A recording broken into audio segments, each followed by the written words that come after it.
Welcome, Third Rock listeners, to the Branding Laboratory. I'm your host, Deevo, Chief Experience Officer for the Brand Storyteller and the Fusion Creative Brands. And each week, I have the privilege of speaking with extraordinary leaders and entrepreneurs who are reshaping the way industries work. These conversations go way beyond the surface to explore the core philosophies, the lessons, and the challenges that define the brands that we admire today. And one of the greatest rewards of this podcast is the opportunity to share the insights of some of the brightest minds in business, people who are passionate. Welcome to the Brand Laboratory. I'm Deevo. I'm your Chief Experience Officer for the Brand Storyteller. And each week I'm going to dive into conversations with leaders and entrepreneurs who are transforming their respective industry. And today's guest is Mitch Carson. He's a business strategist who specializes in accelerating growth through targeted consulting and strategy, very similar to what I do for my clients. So this should be an interesting conversation. So get ready for, and hopefully an action-packed episode, unless I'm boring on my hosting today and Mitch doesn't have anything insightful to say on how we can level up our businesses. So welcome to the show, my friend. I'm glad to be here. And I took a note already. I take notes when there are excellent cliches or statements, but Chief Experience Officer, I love that. Well, we try to sell, really we try to sell an experience, not a product. So that's where that comes from. That's in fact what happens in life. I think that's a good starting point for us as an experience officer. As I have come up in age, what I share today comes from my experience, because through experience, there is wisdom in time, with time, because you learn. I think however old you are today, you're a lot different than you were 20 years ago. I think you would dispense, not just because you have a beard to prove it, but you also have the experience of life for the past 20 years. Where I was 20 years ago, where I am today, it all boils down to the experiences that I have been able to put in my drawer. Amen. Amen. I just finished reading a book called The Last Days of Ancient Sunlight. And in the conversation that the author, and I forget the name of the author, I'm horrible at remembering authors' names, but he was talking about this very topic and how indigenous cultures, even still today, but mostly before we became this industrialized nation, we lived in communities, and within those communities, we had these small tribes within the communities. But regardless of sort of the size or the stature of the tribe or the community, it was the older, wiser people who were responsible for helping educate the children, bring them up and rear them. And it wasn't just my grandparents, it was your grandparents and my grandparents and everyone's grandparents all working together with their collective age and wisdom, like you just said, raising these children, while me and my wife and everyone else that was younger, who were the actual parents of the children, were out hunting and gathering and farming and cleaning, whatever it was, to like everybody had this community aspect. And so it's interesting to think about that, because we are a far cry from that today. And we're living in this environment where we become parents right away. We're still children most of the time when we have kids. We're now running businesses when we're still really young. So it's like, how do you develop that type of wisdom and experience if you're still young yourself and don't have that, but still be able to add value to the world? So that being said, my first question, thank you for leading me off. If you were talking to Mitch Carson 20 years ago, to use your reference, what would you say to Mitch Carson 20 years ago about where you are today? A few things. Number one, health is paramount. That I've learned. I didn't pay attention to what I ate and how I treated my body. Now, I had already given up drinking and all of that nonsense years and years ago.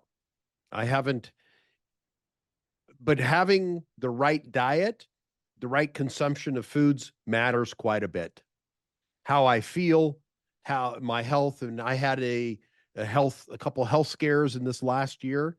And had I been eating well, I might not have experienced these health scares. Now, some of it comes through heredity, and you're just at the hand you're dealt if you come from a line of it. So one would be health. Not fitness, because I was always fit, but the diet component is big. And I set it aside. So I think it's now risen to the level of high importance to me. On the scale of 1 to 10, it's a 9 or 10 now on most of the time. So health it factors heavily, not just in my physical body, but my mental, because it's all connected. Yes, it's under the same body, and people draw these distinctions or delineations between your head and your heart and your physical body, but they're all interconnected. Know about this quality of life circle. People say you got to have spiritual, you got to have family connections, friendships, health, fitness, maybe mental stimulation. It's so true. And I don't believe I gave it the attention that I could have, let's say 20 years ago. Does that resonate? Yeah, it resonates highly with me, especially. But it's interesting to me. You didn't give it the attention because it's not something that, and I don't know what your parents were like. My parents never talked about these sorts of things. They didn't teach any of this stuff in school. They didn't teach any of this in college. I was talking to a doctor friend of mine yesterday, and it's crazy to me that in the entire time of my medical school and my intern and all the different things that I did to become a registered physician, nobody ever taught me anything about nutrition or diet Right. or exercise or fitness. It was all just the basic applications of and the science behind medical. And you're right, man. Diet plays a huge role into everything. And I want to say touch on something, unpack something you just said. You said it's our genes, and they're now actually research is now actually showing that we can break the hereditary cycle. There's a new concept called epigenetics, which means that we can rewrite our code that we were given. We can change our DNA. And so anybody who thinks that just because they came from obese parents or they came from poor parents or they grew up in an environment of whatever it is, poverty and upheaval, that doesn't mean that you have to stay in that same cycle. You can actually break that cycle. And they're now proving that with science. So I love that you said that you've recognized that. And diet is everything. Like health is literally everything. Whether you're a businessman or an entrepreneur, like if you're unhealthy, you can't show up in the best way possible. And you can't function. Your thinking is affected based on what you consume. And it's also, you get into self-doubt. I'll be transparent. I don't hide it. It's my reality. And if people judge me harshly, so be it. In December of last year, I suffered a heart attack. And I have a couple stents in my LAD artery now, which is the main artery. They call it the widowmaker. I had to learn about all these things. And I had 2 blockages of 95%. Now, my father died of a heart attack at age 49, and I'm far older than he was at that point. So it scared me and shocked me into reality. So I better make some major shifts here, or I'm going to join him very soon. And subsequently, I take 5 medications a day now, which I never anticipated, never aspired to be a pill junkie, but it's now to keep me alive and sustain. Now, are there ways around not having to take these for the rest of my life? I'm sure there might be. People will talk about it. But right now, I'm following the protocol of my cardiologist. I'm following what she laid out. Well, I'm glad you're still alive to tell us that. So let's talk a little bit about your business and what you do. Sure. It sounds to me from looking at your website and reading some of the onboarding forums that you've had quite a journey from consulting to helping businesses scale rapidly. Can you tell us how did you get into this space? Were you working in the corporate world first? Like, how did you become an entrepreneur, and specifically an entrepreneur helping other businesses? How did you get into this coaching capacity? I was an entrepreneur in college. I started selling T-shirts and cups to fraternities when I was going to USC in Southern California. Okay. And I went fraternity to sorority to fraternity when they had an upcoming event where they needed T-shirts. And I would buy the blanks and take them to a silk screener and then mark them up. And that's what I would make. I love it. That was my way of making money. So that was my first stab at entrepreneurship. And I built that business up to where it was doing over $1 million, which wasn't bad for while you were in college. While I was in college. Wow. Yes. So at your local university, you were generating $1 million in revenue as a college student? Let me clarify. I then went from USC, which was my local university. Then I hired a rep who handled UCLA. Then I had another one that went to Cal State Northridge and went to Long Beach. So we handled this for all the fraternities and sororities in Southern California. Wow. Now, did we have competition? Sure. But it was a matter of relationship building. It's like anything else in sales, Deevo. You connect to somebody, and if you have a good connection, you're reliable, and your prices are fair, you're going to get the business.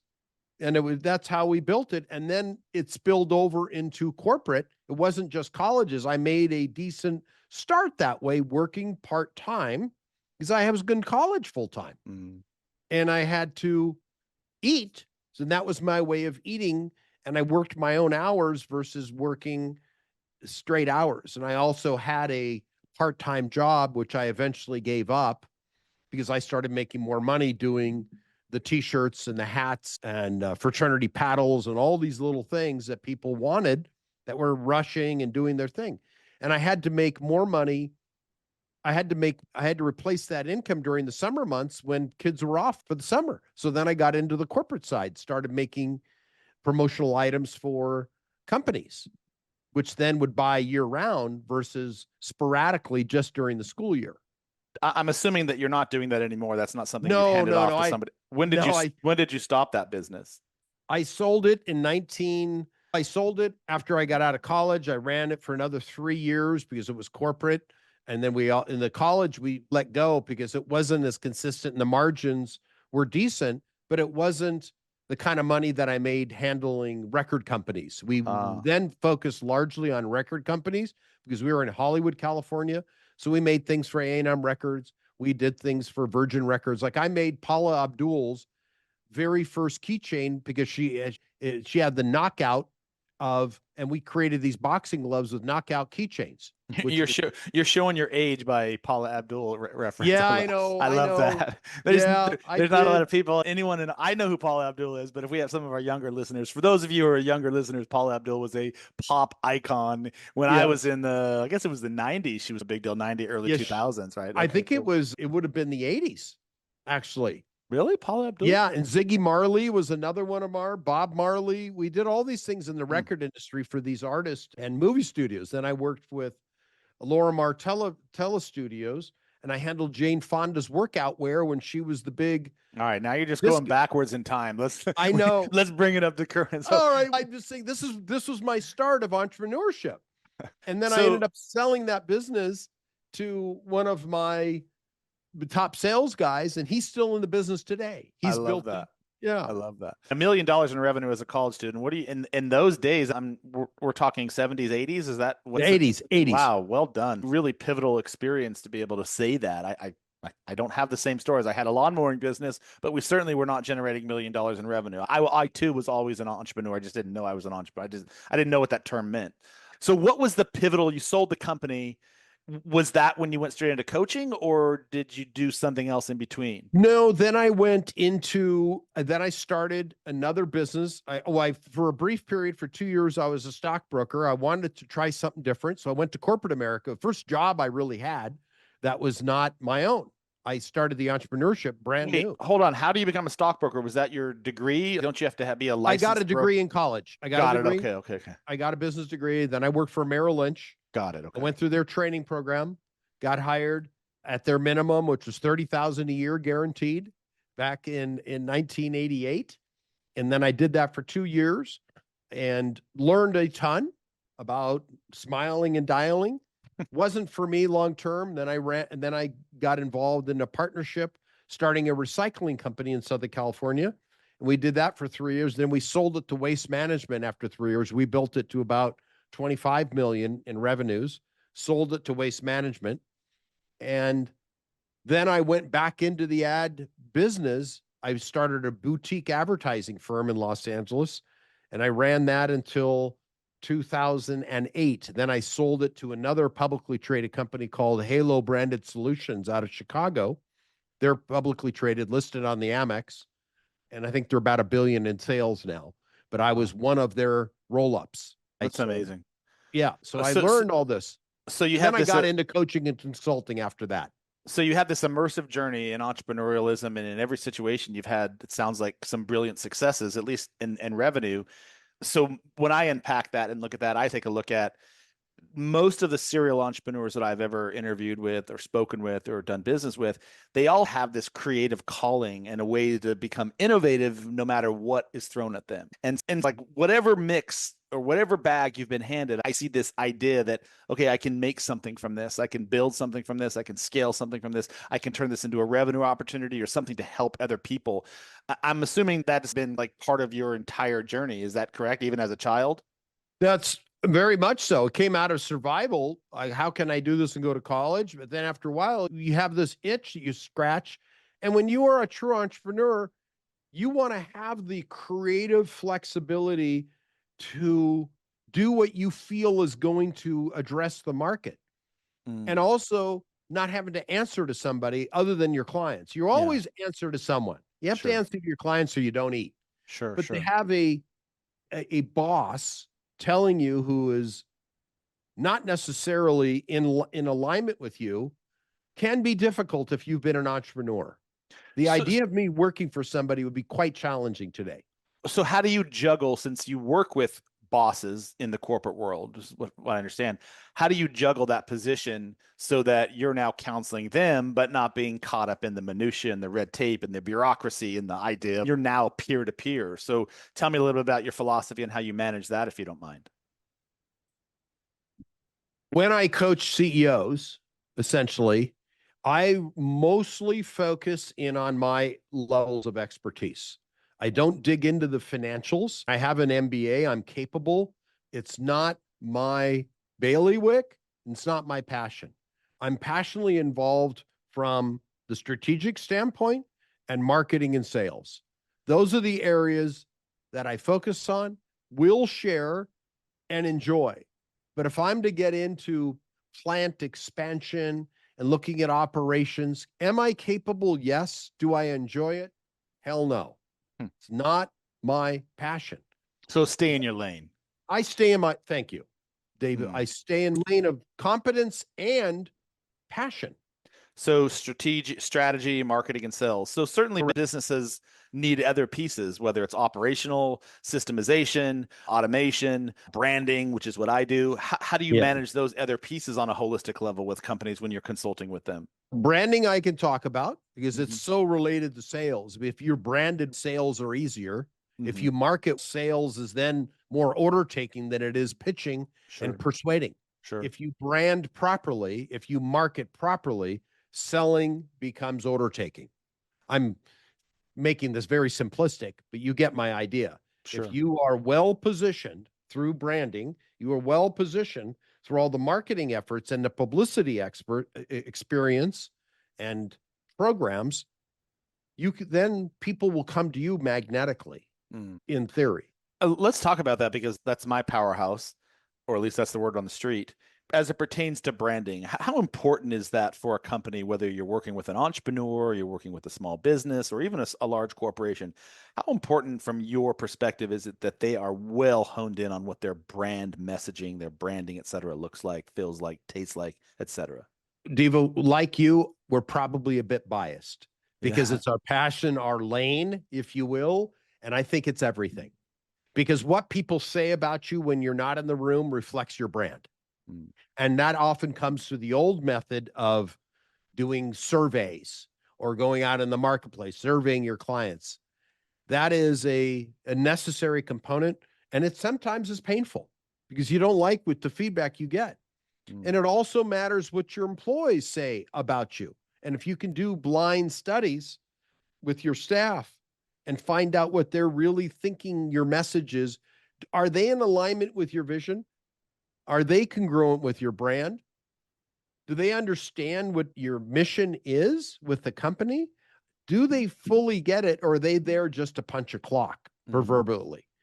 And if people are involved, both your team, your raving fans, your first level clients, the ones that give you the most of the money, if they get what you do and what you're after, they're going to be part of it. One of the best brands in the world with recognition is Apple. What did Steve Jobs do? He created a movement, a brand. Is it a better phone than the Galaxy or some of the others? That's debatable. We could talk about the tech and it's got this feature, that feature. I'm never moving from Apple. I'm talking to you on an Apple device. I use Apple phones. I got tired of viruses, and now I'm all in. I'm never leaving, even if it costs me more. I've bought into the brand, their message, their way of doing business. I'm Apple all in. I want to stop you there for a second, because that's a really interesting point that you just made that I have an observation around. My two takeaways from what you just said, and I wholeheartedly agree with you. Perception is reality. Whether that's your customers or that's your internal employees or that's your collaborators, how do other people perceive you? And it's really important that you understand what that perception is. So I love that you said that. But I did want to talk about that perception as reality as it pertains to Apple and Android. And And my point that I want to make is not only is perception the reality from whomever is perceiving it, right? Not to get all woo-woo on you, but your ideal customer is really critical as well, so that you have an understanding of who that is, because you can talk to 9 out of 10 Android users and they're going to tell you, no, I'm wholeheartedly an Android fan. But if you're selling Apple and you're an Apple if you're running an Apple company, you're probably not going to want to market directly to those Android users because that's their experience around that. And so it's really important to understand who your market is, who your avatar looks like, because I'm an Apple user as well. I'm probably never going to switch back to Android. I used to use an Android. I found Apple to just be more efficient for me because I have a laptop. I like the synchronization aspect of it. But 9 out of 10 people I talk to that are Android users, they're like gung ho about it. And they'll argue with you to like passionate religious aspects of like why Androids are better. So my takeaway from that is it's really important to clearly understand who you're selling to, correct? Oh, it's very much, are you Coke or Pepsi? It's at that level. You're either one camp or the other. Very seldom do you have a Pepsi user who drinks Coke. Mm-hmm. And we're either Apple or Android. Yeah. And you just said it. I have an iPhone 15 here and it syncs with my Mac. I'm not going to mess around with hacks and all these other things if I have an Android. Is Android a better phone? I don't care. Yeah. I get my needs covered with my Apple. Do I pay more? Possibly. I don't care. Yeah. I like simplicity and reliability, and I'm a believer in the brand. And I'm a big believer in the experience that you create for your buyers, whether you're a restaurant owner or you're an entrepreneur like I am, or you're a business coach like yourself. It's all about the experience, because you're not necessarily selling your product to the individual, because there's 10 of us that can do something relatively analogous to what we do. Correct. But if we can really hone in on our audience, really understand what value we bring to the table, and really understand about the experience that we want that individual to have, then we can set ourselves apart. So how are you setting yourselves apart in a sea of coaches? Because everyone's a coach these days, it seems like. How is Mitch Carson setting up a brand, setting up a business that creates a perception that you want, and setting yourself apart with the type of clients you're working with? 100%. And what is a brand? How do you credentialize yourself? I mean, from the solopreneur to a larger brand to, let's say, small business. I don't know what your market is necessarily, how it ranges. I've worked with corporate America. My preference is the less than $100 million range, from the 1 million to 100 million. By the SBA, that's a small business. Once you get over 100 million, then you're maybe something larger. You have different systems and SOPs in place. But in that market of the smaller business, it generally starts with the founder or the entrepreneur that begins this entity, and it's built around his or her identity. And that is important to protect. It's important to protect. And creating what I call your brand plumage, because we all are peacocking in many ways. And how does the peacock, the male peacock, attract and convince the female to mate with him? Based on the color and the beauty of his plumage. Now let's bring this down to a tactical sense for the entrepreneur. What kind of plumage are you showing to the marketplace? Do you have the lowest prices? Do you have the best service? Are you the most credible in the industry because you have all of these acronyms after, or designations after your name? Have you been on network television multiple times, legitimate television, not the logos you get from a press release, but real TV coverage, real radio coverage? Have you been on your podcast and other podcasts of great recognition? My podcast is not going to get you any credentials. Yes, but thank you. But thank you. I appreciate that. No, yes, it will get you recognition because it's an additional proof asset that you've got another feather that's highlighted. I'm honored. I'm honored. Thank you. Sure. But you will get there or you wouldn't be doing it. I'm sure you didn't do this just for your good humor, maybe a passion. Why not turn it into a brand? Deevo. Oh, no, yeah, no, I'm totally with you. And I'm just, yeah, I know it was humor. Yeah, but even if it's a small podcast with 100 downloads, it's better than having no podcasts up here. I agree. There is a area of feathers and plumage that is relegated to podcasts and radio shows. But your plumage better have a value proposition. You can't be all talk and all show. If you're just a posturing beast, I want to see, how do you show up in the reality? What value are you bringing to the table, and what problem do you solve? So let me turn that on you. What problem do you solve? You've got this beautiful plumage, but what problem do you solve for your client? Tell me in a nutshell, when my clients hire me, they can expect what in terms of me solving something for them? It's all about, you work on brand, I work on publicity and recognition, irrefutable proof that they are the number one person in their niche. If they follow my proven system and roadmap, they're going to occupy that spot of either number one or possibly number two. There was the old, it's okay being number two. Avis had that marketing campaign because they were competing against the big gorilla Hearst. And Avis blew up because of that honest positioning. So you can be. I thought it was because of O.J. Simpson. There was that, and Mac the Knife. Sorry, couldn't resist. The plumage is the proof. It's the verifiable proof, irrefutable proof.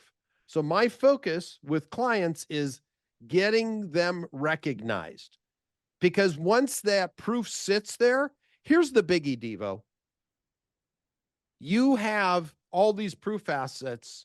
Oftentimes you don't believe it until you get proven from an external source that you are an expert. If you go to Harvard University, you can be this shy, introverted kid. But when you get done, guess what your university certificate says? Harvard University. You are branded for life, going to the finest institution in the world. As Americans, we would probably agree that's the number one branded university in the world. There are lots that could be Yale, Stanford, all these others, but they're still second to Harvard. I didn't go to Harvard. I went to USC. It has that brand recognition that nobody can refute. And once you have that brand of proof, like some kid that goes to Harvard, people are going to look at you and give you that respect because you did that. And at some point, your own mental incapacity will catch up to the reality. So your value proposition to your clients is the strategy and the plumage in terms of getting visibility to them. I'm assuming that the people you take on, whether they're corporations or individuals or small business owners, that you're vetting that they also have this value proposition. They're not just all talk. They have something to back it up. They must have it backed up. But I don't get clients, I don't get type B personality people coming to my service. These are leaders who want more. I don't bring in HR professionals. They're not my avatar. These are CEOs, authors, speakers who have a message to share, have a passion to back it up, are in alignment, are ethical, moral individuals. I don't bring in people unless they've been vetted and they're ready to embrace their greatness. They're inviting it and willing to share it and can see themselves as perception. You mentioned earlier about perception is reality. It absolutely is. And if they can receive a bump from me based on me working their whole profile through media, maybe writing a book. I think if you're serious about the world of speaking and or recognition, a book is a great arrow to have in your quiver or additional area of plumage. I like that. Yeah. I had an aha moment a few years ago. Since 2010, roughly, I have been a content creator in my respective field. Photography, videography, social media, and just helping other business owners and myself in that space. But I had an aha moment about 3 years ago that one of the things that I really loved doing was this sort of idea around helping other people build their brand. And so I had this aha moment to change my entire business paradigm and everything that I thought I was going to be doing for a much longer time into this new focal point. What was your aha moment that you were like, okay, I can help other business owners, other CEOs grow their brand through strategic marketing and PR and getting a larger, more visible light on them? What was that aha moment for you? It was a game changer for me in 2001, 9/11. Oh, wow. I was running my ad agency in LA, very successful. I was a traveling professional speaker, building my own company through selling one to many. And then something happened. It was called 9/11. And as an American, I felt compelled to help out. My first instinct was, okay, I'm going to go and enlist in the Marine Corps. I was too old. They wouldn't have accepted me anyway. My body was too broken from sports injuries. I would have never gone through boot camp, made it through boot camp. Then I sat down and realized, okay, what can I do to help the American Red Cross? Because there are all these injured Americans from the 9/11 fallout. I thought, oh, I'm walking up my stairs, and in my showroom, there was a roll of toilet paper with the 1040 IRS form on it that we had created some years before for a client, more of a joke. I said, I got it. I'm going to put Osama bin Laden's face on this to wipe out terrorism, because I'm going to put his face where it belongs, right in our ass. So I hired a publicist to help me with this campaign. Then I came out very quickly with my art staff, a line of t-shirts. I put Osama on t-shirts with the devil chasing him with a pitchfork. I came up with him on golf balls with a big X over it. This is where you smack it. Targets for target range, for shooting ranges. I came up with this whole line of merchandise, all centered around Osama bin Laden as the villain. I then hired this publicist to help me raise the awareness of this, and my brand and business exploded. The profits went to the American Red Cross, but the exposure to my business was eye-opening. It was a pivot point and a huge epiphany of how valuable PR can be. How I was able to position myself, because I got interviewed by Fox News, Reuters Worldwide Television. I was covered in the Wall Street Journal. I was covered in the Sydney Morning Herald. Around the world, I got interviewed. And I got so much press from this woman who sent out, dating myself, Deevo, faxes to military PXs around the US and around the world who bought all of that merchandise. Wow. And people wanted it. It was the military who loved it. And then I got all this free publicity because I was unique. I was first. Then there were the copycats that came in after. They were selling these toilet paper rolls all around the US on street corners. They followed I was first, though. I created this, and that's called newsjacking. You are a creature of opportunity and innovative in the capacity of making quick decisions and seizing business opportunities. So I applaud you. In your line of work, what would you say is the most valuable lesson that you've learned about quick decision making and seizing business opportunities versus taking the time to pragmatically analyze what will work and what won't work? It's important to use analysis. Can't belittle that.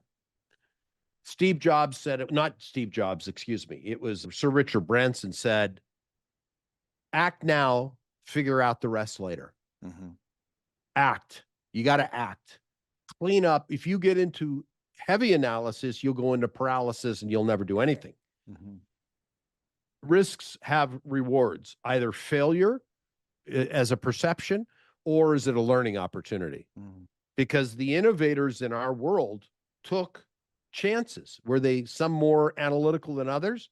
Absolutely. Steve Jobs didn't get into the minutia. He had, who was his who was the guy with the beard that was alongside Steve Jobs? I can't answer that. I don't know. Yeah, was his co-founder of Apple. Sure. In the early days. Yeah, I'll think of his name in a second. But they took chances and they figured it out as they went forward. What would you say in terms of that analysis paralysis and risk taking and being able to make decisions on the fly and that fine line between balance and failure? Do you have any failures in that regard? Things that you've done? Oh, I failed so many times, Deevo. I could talk about that. Let's talk about one of them, if you will. If you were to look back, and just analyze everything that you've done in all these business opportunities, all these moments that you've seized where you were willing to take a risk, you did your analysis, but you didn't get dumbed down by the paralysis of analysis. What was one thing that you can look back that has maybe a failure that you turned into a learning opportunity that has changed the trajectory of your business? Okay. In 2000, after the pandemic took hold in March of 2020, rather, not 2000, 2020, I was looking at trends. I couldn't run my live events business because everything was shut down. Mm. But what were people doing? What were they buying? They were buying gloves, they were buying masks, they were buying pets. I had a friend who came from the veterinary business, who worked for one of the large veterinary companies and knew the whole veterinary practice business quite well. We got to open veterinary practices. I got involved with him, and I got involved with an investor client of mine, someone that was just overflowing with cash. He wanted to invest. I pitched him on the idea, say, look, I've got this person who knows a lot about the veterinary industry. He'll know what equipment to buy, how to set it up. He's worked in veterinary practices, and he's been a consultant in the industry. Let's form, I'll do all the marketing and the publicity to get this going. But this is not people are buying pets, and it's a growth category. It's going to be that way. We don't know how long this pandemic's going to go. We then invested time, money, real estate, secured locations that we were going to open these practices in. And the key person imploded. I don't know if it was emotional or what, but he just checked out. We were paying him to stay involved for his consulting time. We were going to make him a full partner in the operation. And he died, Deevo. Whoa. It was not died physically. He died emotionally and mentally. I don't know. This person I'd known for 30 years checked out. It was like he wouldn't answer questions, or he would be sleepy and tired. He didn't take action when we were identifying properties. He had to go and look at it because I was in Vegas. The investor was in San Francisco. He was in Palm Springs, and we had him look at the locations which we were willing to lease, and invested all this time and money, and he imploded. He showed. Now, did we dodge a bullet? A major one. Who knows what cleanup I would still be enduring, or I would have been forced to learn the business. I would have figured it out somehow, but I invested a lot of time and money into this business. And what the learning experience was, know who you're getting in business with, or just be the main boss and hire the right people. Because I would have had to have hired an outside consultant. But for me to get involved in a medical practice, you got to have medical professionals that know what equipment to buy, hiring the right staff. Marketing, I could have figured out easily. That's just another marketing out. Could have easily done that. But without having the expertise of somebody that can run a practice, that was the issue. He imploded. So that was a big failure for me. Cost me a lot. So what was the lesson that you learned from it? The lesson learned was, and I've had to relearn this lesson. I love to partner and collaborate with other people because I think a lot more can be accomplished with working with other people. I will no way ever again, until I am done. I'm already in let's say, the final chapter of entrepreneurship in my life, but I've had to learn I will only hire people who I pay to be participating versus partner, because that can create issues, different work ethics. Very few partnerships work out. I've learned. I've read the stats, and I'd rather be in control of my own destiny, and whether that's a failure or a success. That's my lesson. I've had two partnerships in previous businesses, and neither of them, the businesses lasted, but neither of those partnerships lasted. So it's interesting that you say that. And I've decided going forward that I won't get into that space as well. So you learned. Yeah, you learned too. You burn your finger a couple times. You don't put it on the hot stove. Wozniak. Yes. Yes. Thank you. You mentioned, I don't think you said it earlier if I read it in your story on your website, but that you only work with a select number of clients each year. What steps do you take in terms of collaborations, in terms of partnerships, in terms of people that you hire? But as it pertains to people that you do work with, these select number of clients, how do you determine if they're the right fit for you? Have a conversation. I follow my gut and how they respond. Are they congruent with their branding? Are they congruent with how they answer questions? Do I look at them? Because if someone has a negative mindset, I don't need their money today. I only participate with people who are of like mind. I find that so important. Would you impart that same wisdom on early entrepreneurs who are struggling with finding who their right client is, who their right collaborator is? You have ample ability to, in terms of like financial acumen, it sounds like you don't necessarily need that because you've been in the business for a while. But if someone was a newer entrepreneur and just getting started and trying to figure out who they want to work with, who they want to collaborate with, would you have any actionable insights for them on how to vet that individual or that business?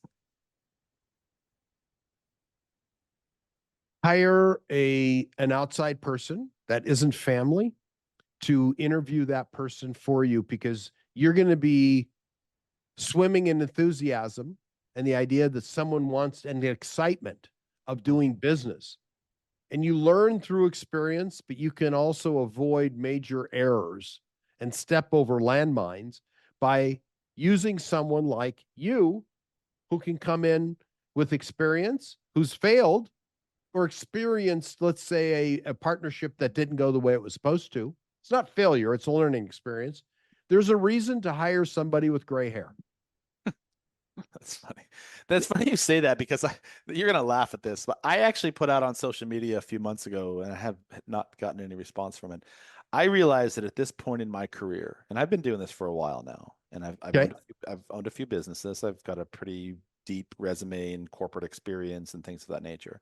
But I realized that in my time of my career, I need a mentor. I Yes. personally need a mentor.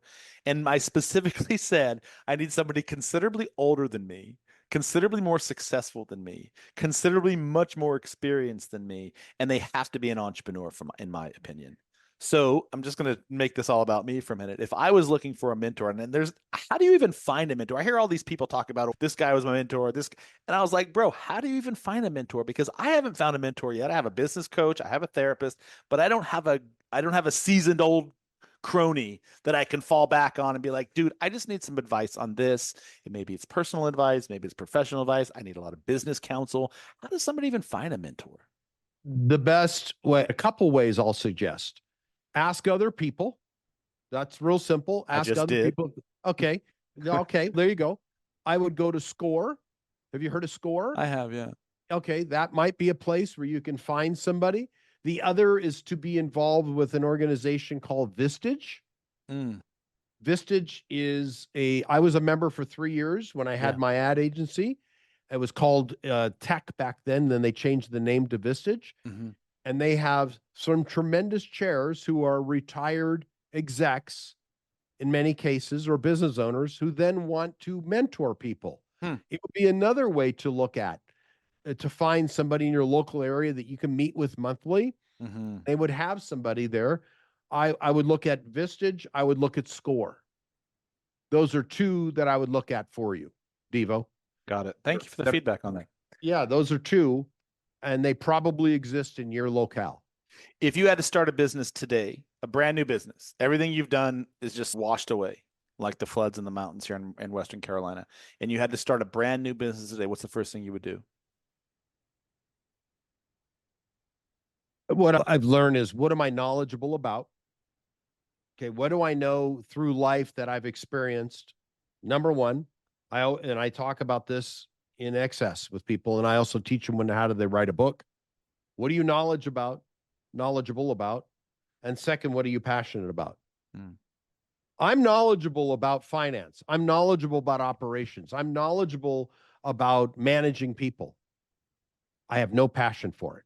I'm passionate about strategy, and I'm passionate about marketing and sales and publicity. I stay in my lane of interest. Mm. So I have a breadth of experience running companies, some areas, and delegate what you don't like to do immediately. Bite the bullet, focus on what you're best at. Whatever you can delegate for yourself or delegate to other people, do it. And what business to get into, Google Trends is a great place to start. Mm-hmm. And there are some evergreen industries, anything related to health, wealth, making money. If you're looking at the digital arena, I believe having an Amazon store product has played out already. That might be a saturated market at this point. Mm-hmm. E-commerce is considerably growing. That might be a way to go. And so the answer, I hope that was a little broader than what you asked, is find what you're knowledgeable about, passionate about, and see what is revealed through objective information through Google Trends or other screeners of that category. And then based on what you just said, all of that information, once you've aggregated it, what problem can you solve in regards to that? Sure. What gives you uniqueness in the marketplace? Mm-hmm. Mm-hmm. And an aid to find this out. Here's a cheat method. It's not new, but few people access it. It's called ChatGPT. I produced the very first AI conference on ChatGPT February of 2023 in Las Vegas. I had 300 people in live attendance. 263 attended the event virtually. They all paid to attend, and it was a game changer. There are so many AI tools which will answer that question, which are, let me use that word again, tools, not solutions. Sure. They are tools to then use. It's a shortcut, quicker method to get to your end goal. What is that fine line between tools and solutions as it pertains to today's marketplace and entrepreneurs? AI is a great tool. Yeah. I use AI pretty much every day to simplify mundane tasks. Yeah, to yeah. help ideate. Let me back up. So as it pertains to AI, as it pertains to ChatGPT, as it pertains to the tools that are available to entrepreneurs and small business owners that are in the AI ecosphere, what is that fine line between using them as tools and using them as resources? What's that delineation for you? Oh gosh, it's a blurred line, Deevo. It's there. You have to use your own common sense. Like, I'm a trained copywriter, and ChatGPT is good, but it isn't as good as me. Sure. It's not as good as me or some of the other pros, because you can command it, but I think you also have to use your own intellect to put some human touch to it. Yeah, definitely. Mitch, I'd love for you to share some parting words as we're coming up on the hour for the show, because we could do this for a few more minutes, I'm sure. What would you share some words of wisdom for entrepreneurs that are looking to accelerate their growth? What are the top 3 tips that you might give somebody who wants to get unstuck and reach the next level of their business? Okay, number 1, surrender your ego. Ego is good. One. Yeah, keep it in check. Find a mentor who's been where you want to go. It isn't your dad who has never endeavored in that business. You might love your dad or your mother, whomever. Set them aside if they haven't done where you or haven't been where you want to go. If your dad is Bill Gates, okay, that might be an exception. He's a pretty smart guy who's been everywhere and has got success to back it up, but may not be great at HR. But to find someone as a mentor. Also, there's incredible value in a mastermind group. Like-minded individuals who want to go there, non-competing industries, who will give you straight talk information and won't butter it like your mother or dad, who might give you advice but sugarcoat it. They might be right in your face. Peer group, essentially, a bearded man or a gray-haired man or woman who can give you sound advice and give it to you straight, who has no bias or skin in the game other than to tell you the truth, and find your passion and just go for it. Great tips. I appreciate your insights on business acceleration and wisdom and utilizing targeted consulting, which is what you do. You've obviously have a very clear and succinct understanding of how to add value to the marketplace. And I really appreciate you offering some of those insights to my listeners today. For those of you who want to take your business to the next level and maybe want to speak to Mitch, what's the best way for them to find you? GetInterviewedGuaranteed.com/meet with Mitch. If you want to jumpstart your publicity and get on network television here in Las Vegas, that's where you can reach out to me. Speaking of which, by the way, I just got invited yesterday to be on the local network television channel to talk about why my business is all about telling the story. So I got something going on right over there. So just wanted to share that with you. Go do it, man. And that's the highest level of credibility. Awesome, Deevo. Totally. Man, I really appreciate you taking the time, Mitch. My pleasure. Thanks for having me. Yeah. It's my privilege. For listeners who are looking for actionable insights, whether you're a CEO or a small business owner, that's why I started this podcast, because I'm interviewing people like Mitch who have a wealth of knowledge, a bevy of experience, and have been there, done that. and are willing to come on the show and talk about their experiences and their failures and their wins and all those things. So if you're looking to up your business level, if you're looking to increase your capacity or your viewability or your PR, Mitch would be one of those gentlemen who we'd want to speak to. So thank you, Mitch. I appreciate you taking the time to be on the show today, man. Thank you. We'll talk soon. Take care, buddy. Thank you. Thank you for tuning in to the Branding Laboratory today. That was a fun conversation. Be sure to subscribe if you like the show, leave a review if you have some feedback, and connect with us on social media. You can find me at Deevo, the brand storyteller, on Instagram as well as LinkedIn. And if you're ready to explore how private consulting can transform your business, visit me on thebrandstoryteller.com and we can schedule a complimentary consultation. I'll give you a free coaching call, analyze your business, take a look at where you are and how does that compare to where you want to be, and happy to do that with no strings attached. So anyway, until next time, I'm Deevo. This was Mitch Carson sharing game-changing strategies to power your business. Thank you for listening. Have a wonderful day.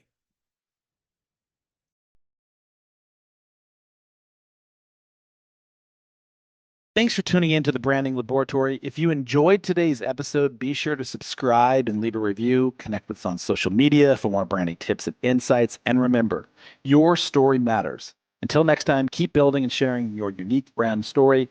I'll see you soon.